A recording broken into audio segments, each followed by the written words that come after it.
What were you hoping to do by making the film Trashed? Well, I think the role of the film for me was to raise awareness on the topic and get it into the press so that people could start having a meaningful conversation about waste, which is not a particularly attractive subject, let's say. How many countries did you film in?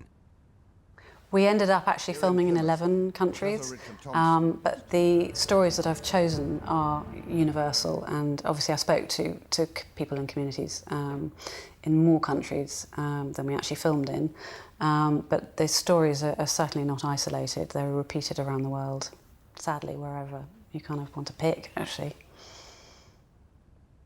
How did you persuade Jeremy Irons to get involved in the film?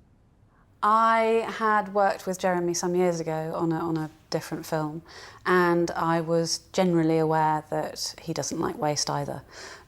He will, wear his jumpers until they're worn out. He'll keep his cars until they're falling apart. He'll repair everything. So he's always seen, the value in reusing things. It's just something natural to him as well. So he just felt like a natural first approach, and so I sent him the treatment, and amazingly he loved it. It's of wood. But in the 50 years since then, things have changed. The treasure I used to find in the sand has been replaced by trash. How did you get Vangelis to write the soundtrack?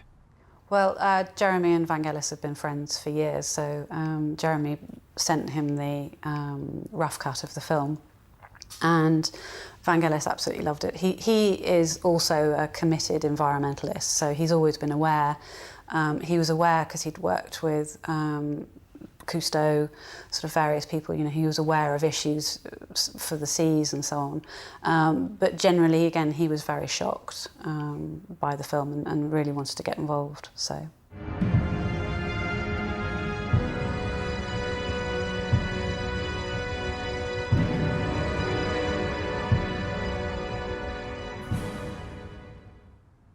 What research did you do before you started making the film? I spent about a year talking to communities, talking to experts, obviously reading an awful lot, and just ingesting it all, because obviously, again, it's such an enormous topic to take on.